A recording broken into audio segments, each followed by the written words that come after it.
Bonjour les amis, bonjour les cryptopreneurs, c'est Christian et les affranchis. Aujourd'hui, je vais parler de Chainlink. Et en passant, sur cette chaîne, nous ne procurons aucun conseil financier. Si vous investissez dans un projet, c'est à vos risques et périls. OK? Néanmoins, avec de l'expérience, et ceci n'est pas un conseil financier, je pense que un investisseur des crypto-monnaies devrait, si il devrait investir ou si elle devrait investir dans les cryptos actifs et qu'elle devrait choisir quoi crypto-monnaie, je pense que dans ce portefeuille, tout investisseur des crypto-monnaies devrait au moins savoir avoir le Bitcoin, l'Ethereum et Chainlink. Aujourd'hui, je vais parler de Chainlink. En quelque sorte, Chainlink est ce qu'on appelle un oracle. Un oracle, c'est quoi un oracle? Un oracle, un oracle, je vais l'expliquer de manière très simple. C'est quoi un oracle? Avant que j'aille dans le site de web de Chainlink, c'est quoi un oracle? Supposons que, je vais l'expliquer pour quelqu'un qui n'a aucune compétence technique au niveau des IT, OK? Des technologies. Supposons que vous construisez votre maison, OK? Vous finissez de construire votre maison, vous l'avez bien construit. Le truc, c'est quoi? C'est que votre maison, à cet instant-là, est une entité isolée, OK? Votre maison n'est pas connectée avec un monde extérieur. Maintenant, quand vous êtes en train de construire votre maison, qu'est-ce que vous faites? Vous avez de la plomberie, n'est-ce pas? Vous avez le système électrique et autres. Déjà, sur cette entité isolée. Maintenant, vous voulez connecter votre maison avec l'extérieur. Par exemple, euh, avec la compagnie d'électricité, avec la compagnie qui fournit l'eau, avec la compagnie qui fournit le gaz, dépendamment du pays dont vous vivez. OK?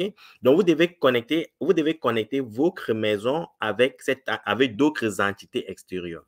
Et pour que vous vous connectez peut-être avec la compagnie qui produit de l'électricité, avec la compagnie qui va vous fournir de l'eau, il faut qu'il y ait cette connexion. Il faut qu'il y ait un oracle qui connecte votre maison avec ces entités externes. C'est la même chose avec la technologie.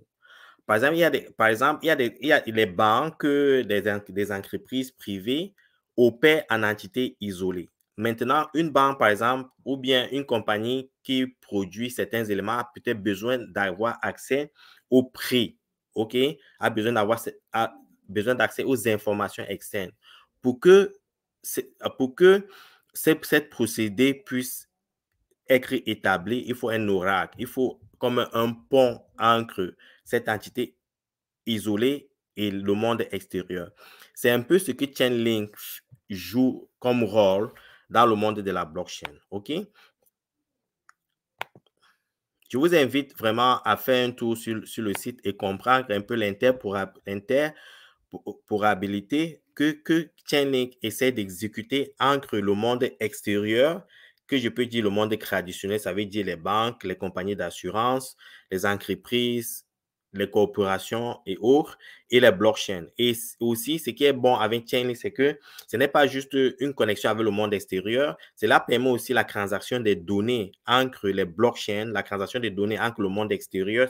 La transaction des données entre les blockchains, c'est ce qu'on appelle on-chain data, et la transaction des données avec le monde extérieur, ça veut dire off-chain data. OK? Donc, il faut que ces données puissent communiquer. Il y a des données, par exemple, comme je l'ai noté tout à l'heure, il faut comprendre les prix, les revenus, les informations fiscales et autres. Donc, toutes ces données qui sont un peu à l'extérieur, on essaie de les organiser, de les maintenir et de les transférer d'une entité à une autre. C'est un peu ça le rôle de Chainlink et ceci est très important. OK? Dans le monde actuel, je vous dis, les gars, pour mettre des infrastructures en place, pour faire la transaction des données, les intégrations entre différentes plateformes, ça coûte des milliards aux entreprises. Et Chainlink, en quelque sorte, offre cette expertise et cette infrastructure aux institutions financières. OK? Donc, il faut faire un tour au niveau de la page Chainlink pour comprendre en quelque sorte c'est quoi Chainlink, quel est son apport au niveau de la blockchain et des technologies. En passant, les use cases couvrent plusieurs domaines. Les institutions financières, la finance décentralisée, les jeux, les NFT, les climate change. Chainlink est le pionnier dans le domaine de la blockchain et les fondamentaux ça veut dire quoi? Ça veut dire qu'aucune organisation dans le monde qui veut intégrer avec la blockchain ne peut le faire sans Chainlink. Ils ont le first mover advantage. Ils sont très avancés dans la construction de leur infrastructure et plusieurs compagnies s'en servent déjà. Et je vais en parler dans quelques instants. OK? Donc, Chainlink, si vous ne l'avez pas dans votre portefeuille, en termes de fondamentaux, Chainlink sera ici même dans 100 ans. OK? Si la blockchain réussit parce que les gens ont besoin d'avoir accès aux données pour faire des transactions. OK? Aucune entreprise ne vit en isolation. OK? En silo, comme on dit les anglophones. Donc, il faut intégrer avec le monde extérieur. Et Chainlink offre ces fondamentaux-là. Donc, si vous avez un portefeuille qui n'a pas Chainlink, vous trompez, les gars. Surtout si vous visez à long terme. OK? Chainlink est exceptionnel. C'est un projet exceptionnel. Maintenant, je vous invite à suivre Sergey Nazarov. Vous parler un peu des mises à jour sur Chainlink.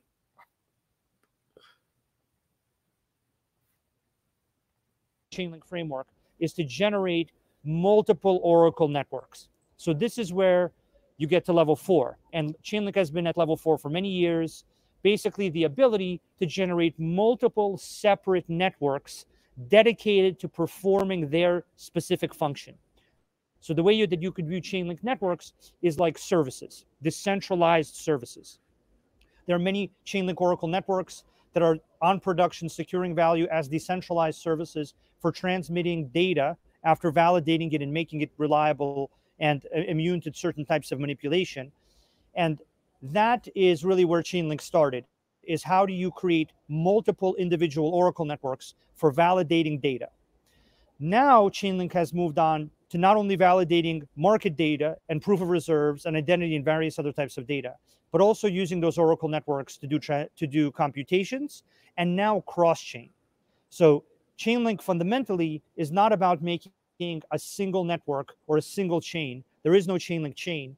It is about making multiple separate decentralized services so that you can have the security of each service segregated to that Oracle network, and so that you can scale that Oracle network to the maximum degree possible as you want to scale that service. And Chainlink has been at this level for many years now. And in the Chainlink network, there have been well over 1,000 Oracle networks launched into production, securing real value. If you count the testnet networks, the staging networks, all the other networks that didn't secure value, it's in the thousands. At the 5th level, which only Chainlink resides at this level from the point of view of making secure systems, and really only on an Oracle network basis, only Chainlink really resides at the 4th level, you have the ability to both make multiple networks and the ability to manage risk. So the ability to manage risk depends on detecting various risky events, categorizing them as risky, and then enabling the system to adapt to remove those risks. For example, on the data side, the Chainlink network was successfully able to adapt to the risk of FTX as a price data source. So FTX was a data source that was heavily used by many different data providers. The Chainlink network system detected that that was a problem, and then it removed the data providers that were heavily weighted towards FTX, therefore eliminating that risk of that centralized exchange affecting the decentralized data generated for DeFi. And that's why during that crisis, the Chainlink Oracle networks continued to provide accurate prices. So this is a pattern that we've consistently built into Chainlink and know a lot about, and the Chainlink network and community is very familiar with. It's not only how do you make multiple networks to solve a security problem, but how do you then manage the risk of the new problems that appear dynamically as they appear. So CCIP and Chainlink currently is at this global financial system will run on blockchains, period. So everyone here is going to be in the block. I think the whole global financial system will run on blockchains, period. So everyone here is going to be in the blockchain industry eventually. So, I mean, there's no decision, really. It's like a decision of how much do you want to be ahead on that or behind.